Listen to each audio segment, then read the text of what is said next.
Olá a todos, meu nome é Bruna Grélio, sou juíza do direito substituta, integrante da CEVID, e estou aqui para falar sobre o curso da EJUD que vocês estão participando em conjunto com a CEVID, e o meu tema é: o que é violência doméstica e familiar contra a mulher, como identificar e onde procurar ajuda. Então, em primeiro lugar, eu queria agradecer vocês, servidores e voluntários do Justiça nos Bairros e do projeto Justiça Itinerante, uma vez que esse é um projeto muito lindo, muito efetivo e muito eficaz. E a maioria das pessoas que participam desses projetos nunca foram numa audiência, nunca foram no fórum. Então, vocês são a primeira porta de entrada, né? O primeiro contato que elas têm com o judiciário. Então, vocês representam o judiciário e esse é um papel muito importante, muito complexo, fundamental. E o bom trabalho de vocês é que transforma o judiciário, mantém o judiciário com uma boa imagem, né? Então, eu espero que vocês gostem desse tema. Os outros juízes vão falar sobre temas mais profundos, né, da violência doméstica, e é muito importante vocês terem uma noção sobre a matéria, uma vez que é possível que vocês encontrem pessoas em situação de violência doméstica durante os atendimentos. Então, antes de eu falar sobre o que é violência, como identificar e como ajudar essa pessoa, vou fazer um brevíssimo resumo histórico do que é do tema violência doméstica, né? Sempre existiu na história do mundo um desequilíbrio de poder baseado no gênero, né? E nesse desequilíbrio, o homem acabava sendo superior à mulher e com isso acabava sendo violento com ela no âmbito doméstico, né? Se for pensar, antigamente, isso desde sempre, né? Mas antigamente, não tão há pouco tempo atrás, a mulher não podia votar, a mulher só podia ter profissão se o pai ou o marido deixasse, né? A mulher que não era casada e não tinha pai, o pai já era idoso, era considerado um ser mais inferior do que a mulher que era casada. Então sempre houve na sociedade patriarcal essa ideia de que é o homem o provedor e por isso o homem seria superior à mulher. Quando que se começou a efetivamente falar sobre violência doméstica, né? Há históricos de que lá pelos anos 70, um grupo de alcoólicos anônimos lá nos Estados Unidos, eles começaram a criar casas ou lugares de proteção para as mulheres que sofriam abuso físico dos maridos alcoólatras, né? Então foi aí que a gente começou a falar mesmo, pelo menos no mundo ocidental, sobre a violência doméstica de forma que mais forte, que não fosse só as mulheres que falassem, né? Que não fosse só os movimentos feministas, e sim que os homens também estivessem falando sobre o tema e também se preocupando sobre o tema. Então, por isso, sempre se entendeu como violência doméstica algo físico, uma agressão física contra a mulher. E não é só isso, hoje em dia a gente sabe que não é só isso. A violência doméstica ela não começa com um empurrão, com um beliscão, com um aperto no pescoço. Ela começa de forma muito mais sutil. E por isso que a lei hoje ela determina que existem vários tipos de violência doméstica, como violência psicológica, violência moral, patrimonial, sexual e também a mais conhecida de todas, que é a violência física. Então, o que é violência doméstica, né? Hoje em dia, aqui no Brasil, a gente tem a Lei Maria da Penha, que define em seu artigo 5º o que é a violência. No seu artigo 5º diz assim: para os efeitos dessa lei, configura a violência doméstica e familiar contra a mulher qualquer ação ou omissão baseada no gênero. Então, isso é muito importante. Não é qualquer ação ou omissão contra a mulher, tem que ser baseada no gênero. Que lhe cause morte, lesão, sofrimento físico ou psicológico e dano moral ou patrimonial. No âmbito da unidade doméstica, então no âmbito da casa, compreendida como espaço de convívio permanente de pessoas com ou sem vínculo familiar, no âmbito da família, ou em qualquer relação íntima de afeto, no qual o agressor conviva ou tenha convivido com a ofendida, independentemente de coabitação. Então, um ex-namorado, um ex-marido que não mora na mesma casa que a mulher, ele pode, sim, vir a ser agressor dessa mulher, né? Então, assim, é qualquer agressão contra a mulher? Não. Se eu estiver andando na rua e for assaltada e a pessoa me machucar, eu não sofri violência doméstica. Então, tem que ter uma relação de afeto entre o agressor e a vítima, e também tem que ter uma noção de unidade doméstica, né? Ou familiar entre essas duas pessoas. E o que é violência doméstica? Quais são os tipos de violência doméstica? Bom, existe na lei 5 tipos: a violência física, a violência moral, a violência psicológica, a violência sexual e a violência patrimonial. A violência física é a mais conhecida de todos e a mais fácil de se entender. Nos atendimentos que vocês vão fazer, provavelmente as mulheres vão se entender como vítimas de violência doméstica se elas sofreram uma violência física.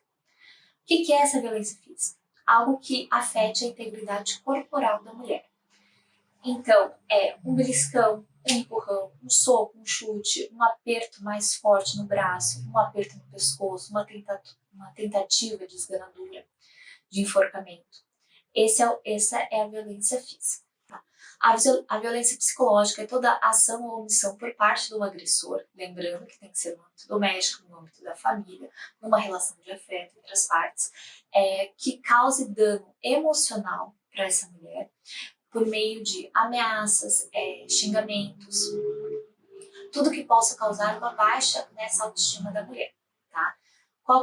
É muito sutil a violência psicológica. Inclusive, recentemente que foi criada uma lei que transformou em crime a violência psicológica, porque é muito sutil e é muito difícil comprovar. Mas o que é essa violência psicológica? É um xingamento, é ficar chamando a mulher de burra. Nossa, mas você é muito burra. Ou, meu Deus, eu tenho nojo de você. Estragar algum objeto pessoal da mulher como forma de ameaça, como uma forma velada. Então você rasgar um bilhete que essa pessoa recebeu, é um ciúme descontrolado.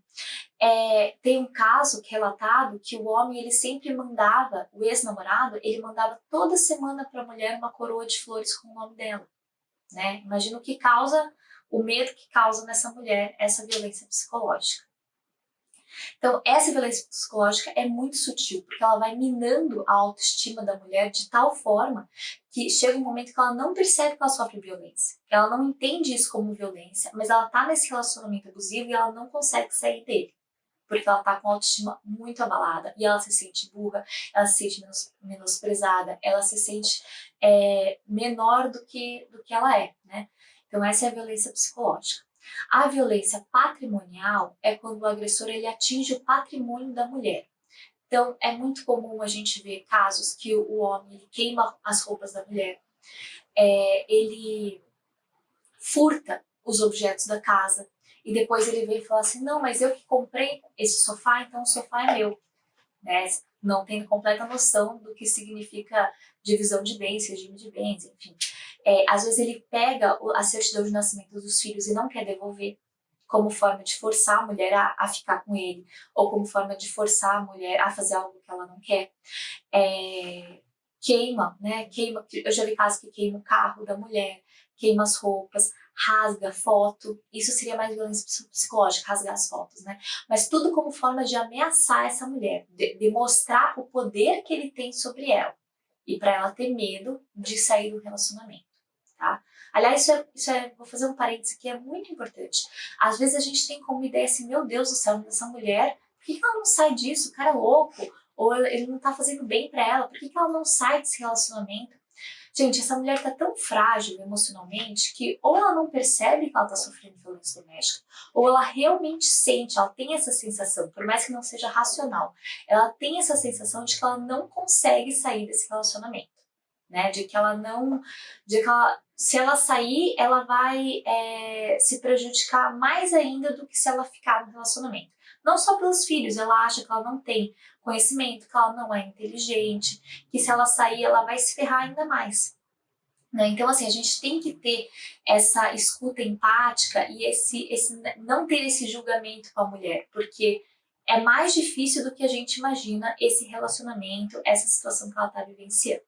Tá? Então essa é a violência patrimonial, é algo que atinge o patrimônio da mulher ou o patrimônio dos entes queridos dela, que são os filhos, como forma de ameaçar ela também, né? A gente não pode negar que essa violência é uma forma do homem querer mostrar o poder que ele tem sobre ela. O que é violência moral? Qualquer ação ou omissão que implique em calúnia, difamação ou injúria, que são crimes, né? Então chamar a mulher de vagabunda, de biscate, de prostituta, imputar a ela algum tipo de crime, divulgar vídeos íntimos da mulher é uma forma de violência moral. E por fim a gente tem a violência sexual, que é muito difícil a gente ver denunciado, porque a mulher ela ainda tem como ideia ela ainda tem como ideia de que ela tem deveres conjugais sexuais em relação ao marido. E também ela tem muita vergonha de falar certas coisas que ela é forçada a fazer no relacionamento sexual para outros, né? Então, às vezes, é só conversando com ela que você percebe que além da violência física, além da violência psicológica, ela também sofre violência sexual. O que é violência sexual? Obrigar a mulher a ter relações sexuais com o homem. A gente pegou um caso que a mulher ela era obrigada a ter relação sexual no mesmo quarto que a filha estava dormindo, né? Mesmo ela não querendo, o marido falou, tem que ter. Às vezes a gente ouve assim o marido brincando, né? Ah, se eu não acho aqui, eu vou ter que procurar em outro lugar. É uma forma de violência também, né? Você querer forçar a mulher a ter relação sexual com você.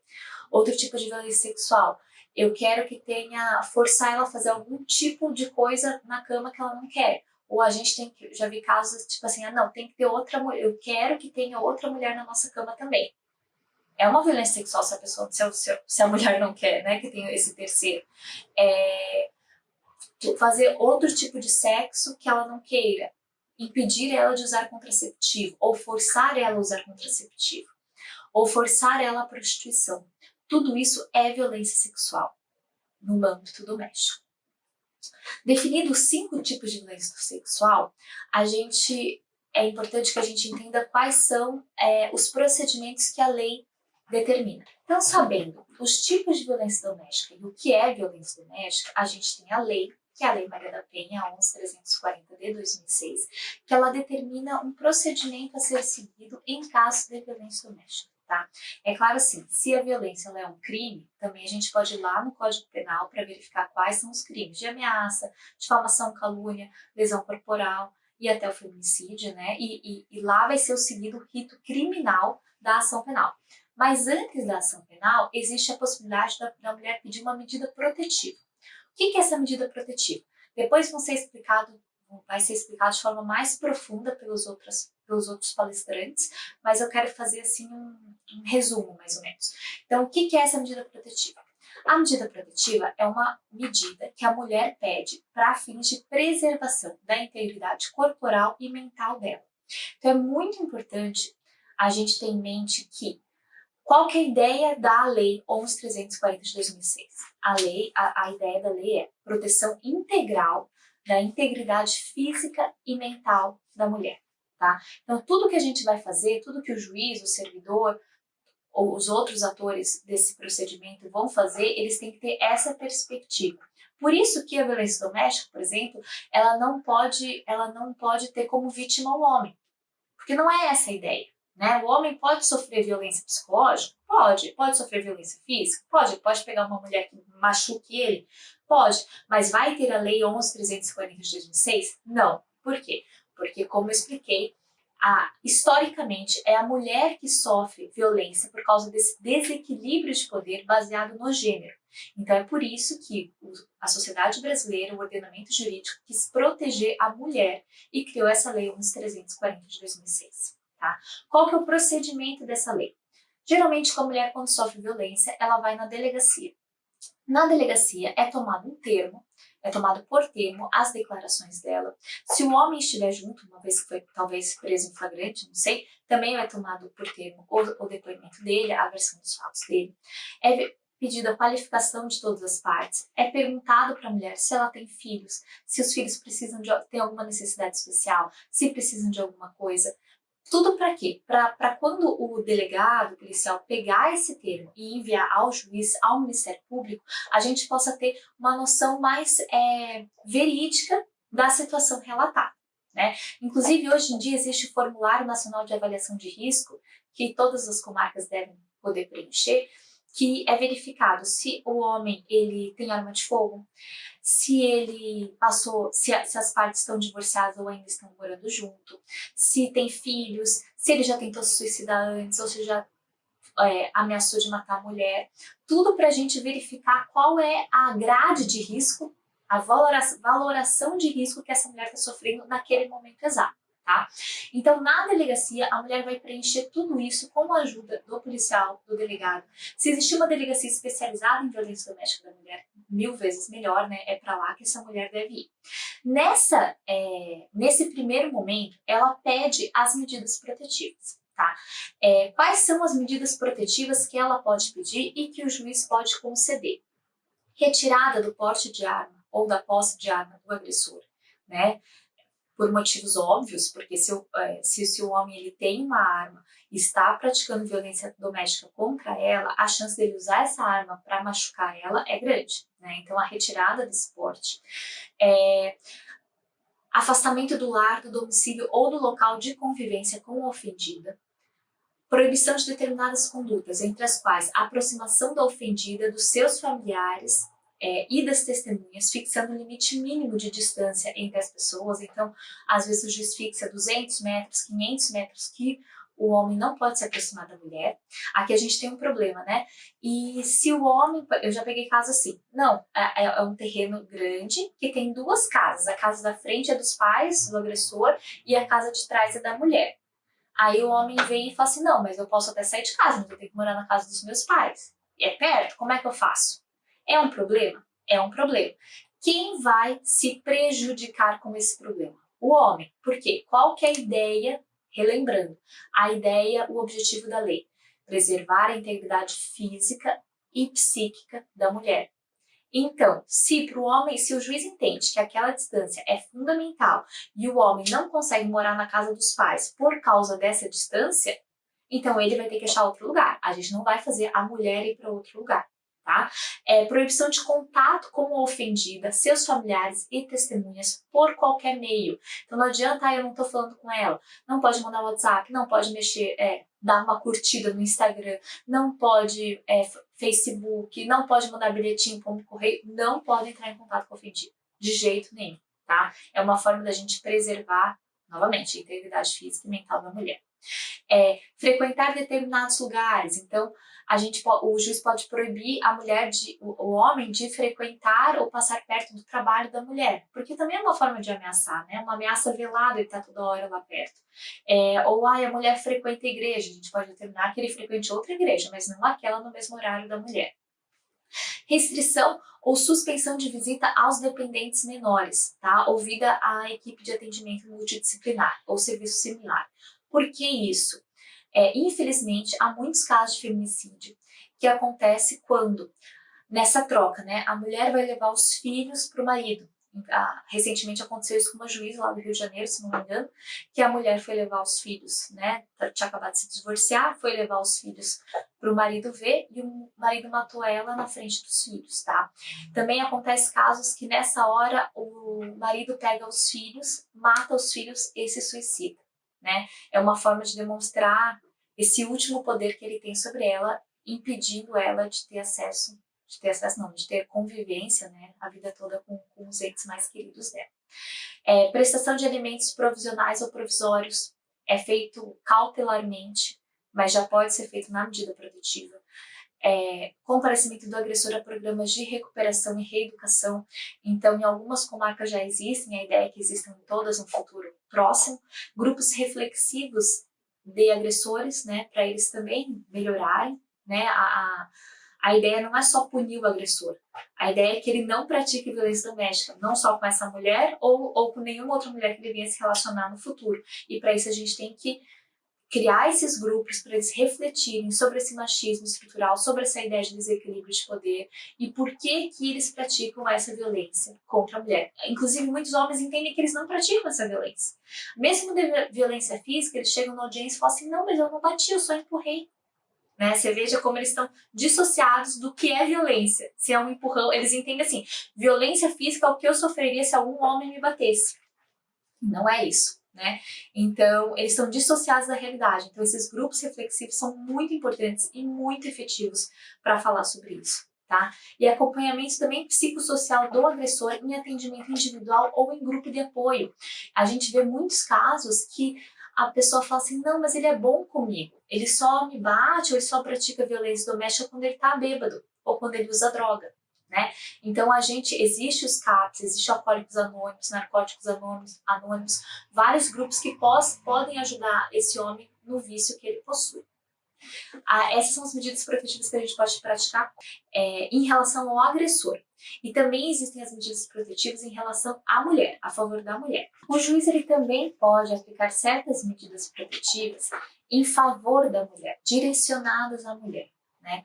Quais são elas? Elas estão previstas no artigo 23 da lei. Então, ele pode encaminhar o ofendido e seus dependentes a programa oficial ou comunitário de proteção ou atendimento, que são as casas-abrigos, né?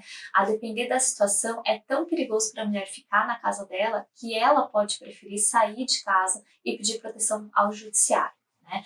Também determinar a recondução da ofendida e de seus dependentes ao respectivo domicílio com o afastamento do agressor.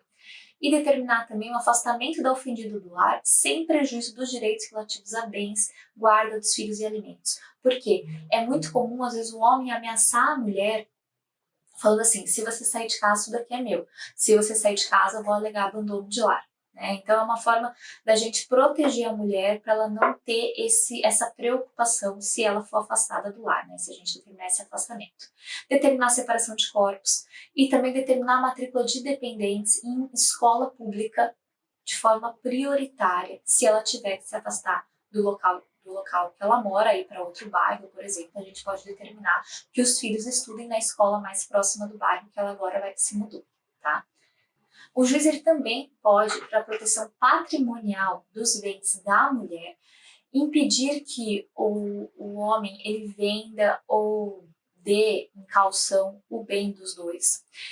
Ele pode suspender procurações conferidas pela ofendida ao agressor e também pode restituir os bens indevidamente subtraídos pelo agressor. Lembra aquele caso que eu comentei, que o marido vai e tira as coisas da casa porque ele fala que foi ele que comprou? Nesse caso, o juiz ele pode determinar que o agressor devolva ou pode inclusive forçar isso, que o agressor devolva os bens indevidamente subtraídos da casa. Tá?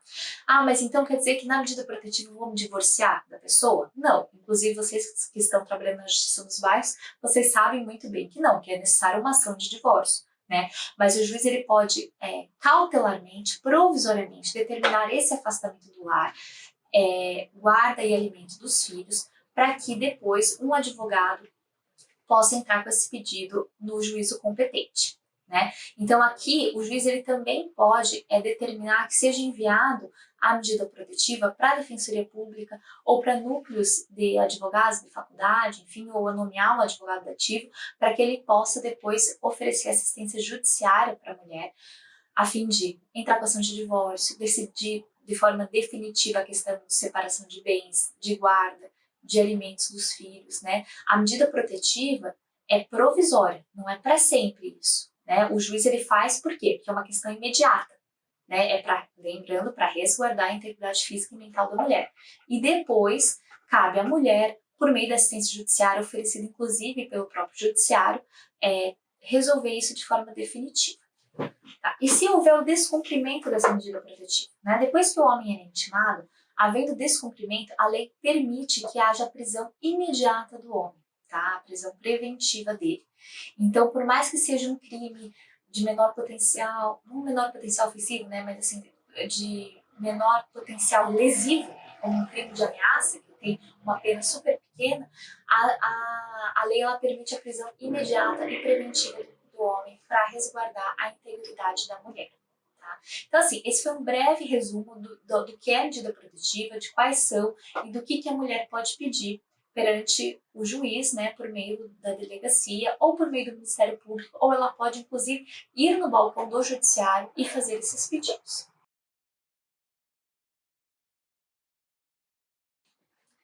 Entendendo agora o que é a medida protetiva, quais são as medidas protetivas, como funciona o procedimento da lei, é importante que vocês, nos seus atendimentos, possam identificar o abuso, né, o abuso da violência doméstica.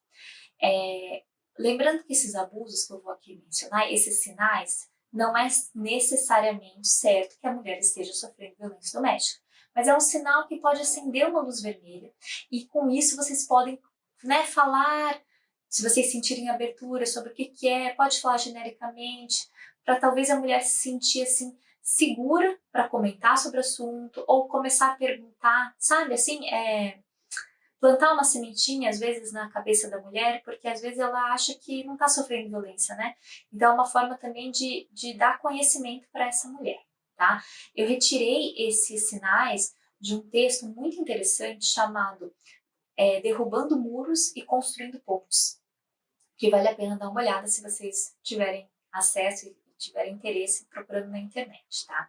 Então, quais são os sinais que a gente pode entender como sinais de que alguma coisa está errada nesse relacionamento? Então, a mulher parece ser ansiosa demais para agradar o parceiro e com medo de fazer algo errado, né? Se mostrar concordando excessivamente com tudo que o parceiro fala ou propõe.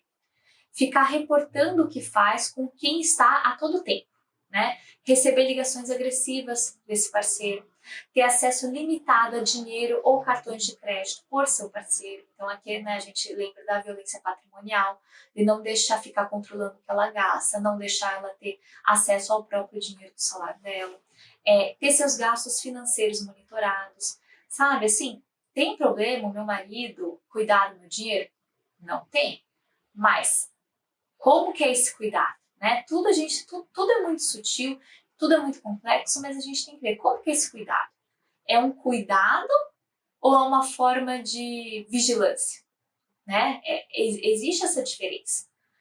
A mulher demonstrar preocupação excessiva com a opinião do parceiro.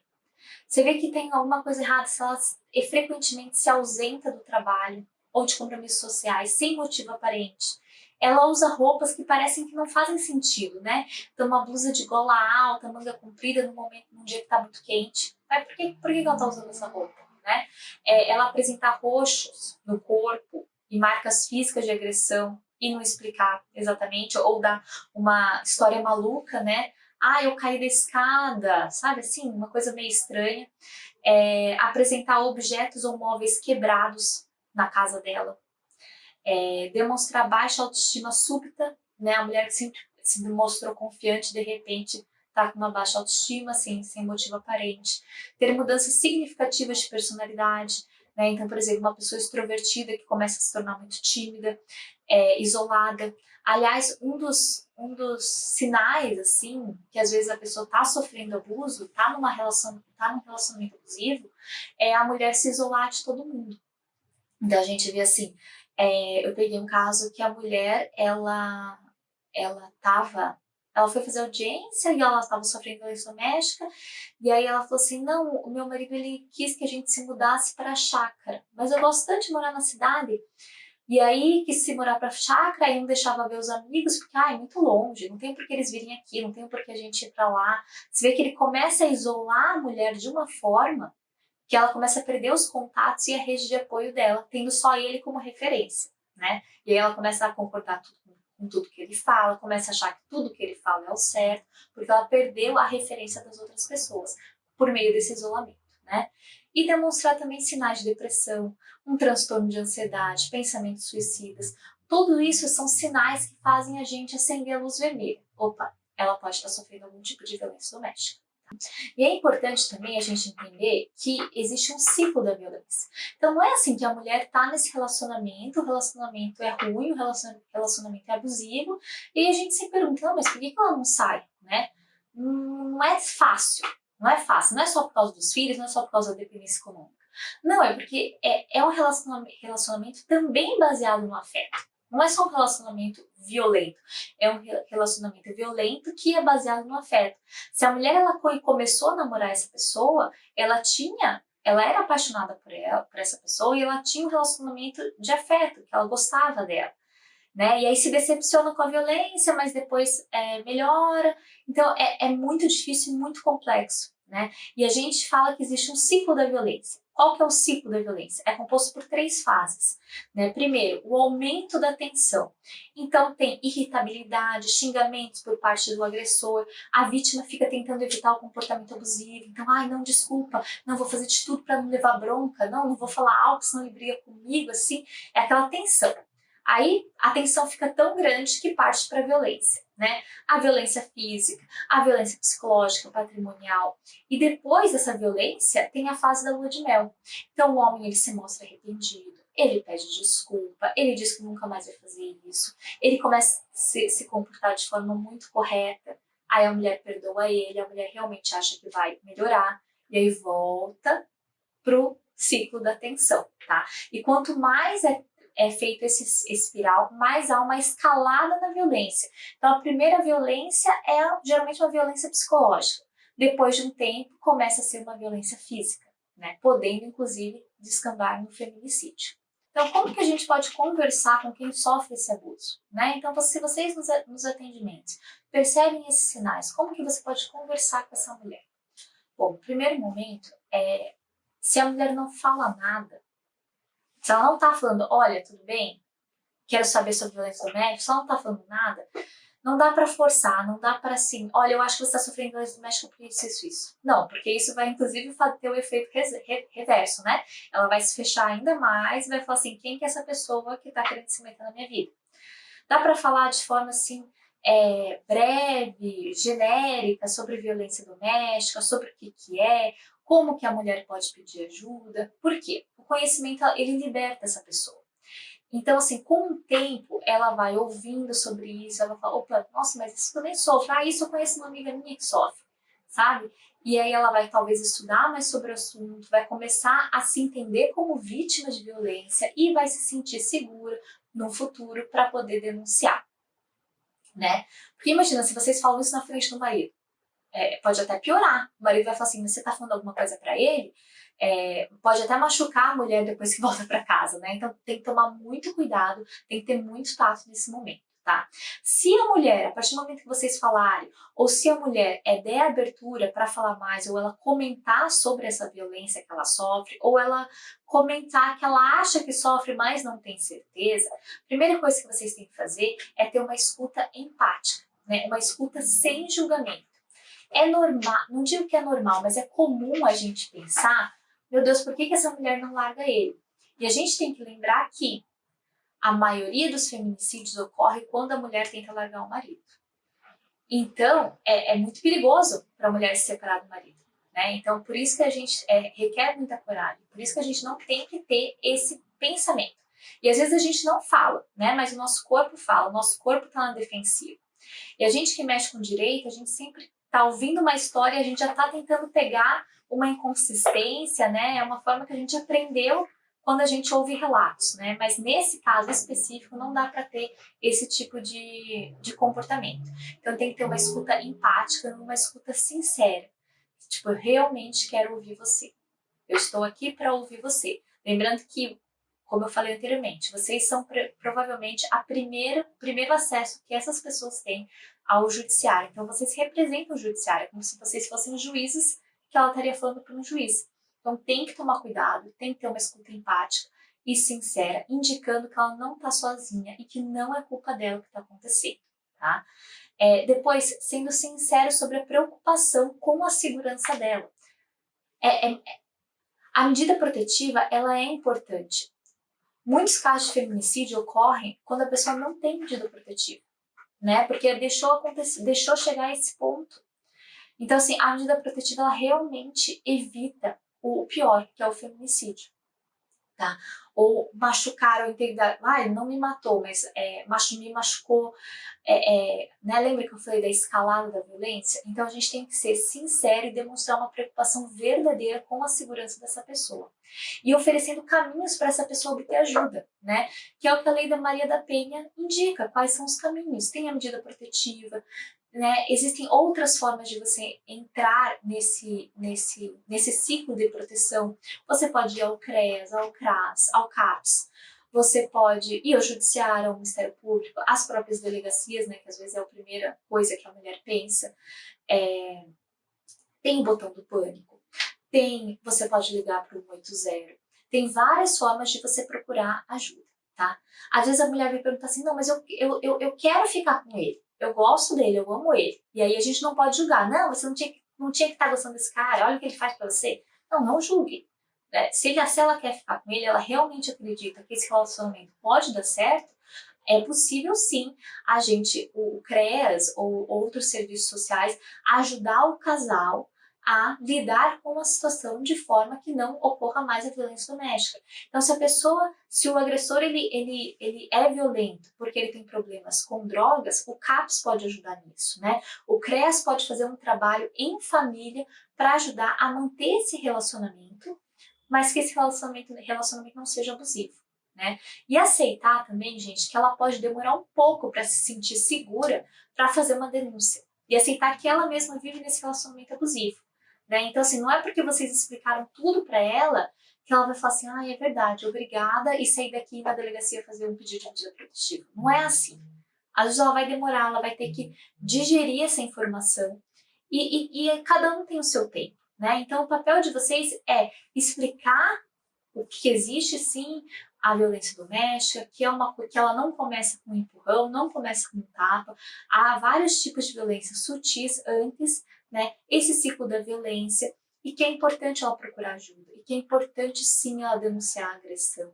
É importante, sim, ela fazer o pedido de medida protetiva, porque não só ela está se protegendo para evitar um feminicídio, mas ela também está protegendo os filhos dela, que é quem ela mais ama, né? Porque o efeito que um feminicídio ou uma violência doméstica tem nos filhos é devastador, né? Então é muito importante que vocês, que são o primeiro acesso que muitos deles têm com o judiciário, né? Vocês estão representando o judiciário, saibam o que é violência, como identificar a violência, como identificar certos sinais, ter essa escuta empática e sincera, e mostrar para a mulher como é importante ela fazer essa denúncia, fazer esse pedido de medida protetiva, e também que ela pode demorar um tempo até entender a informação, mas conhecimento é poder, sabe? Quanto mais ela sabe sobre o assunto, quanto mais se fala sobre o assunto, mais ela vai se auto-fortalecer para poder fazer essa denúncia e sair desse relacionamento, tá bom? Eu agradeço muito estar aqui com vocês, espero que tenha sido proveitoso e espero que vocês tenham gostado do tema e das próximas aulas. Muito obrigada!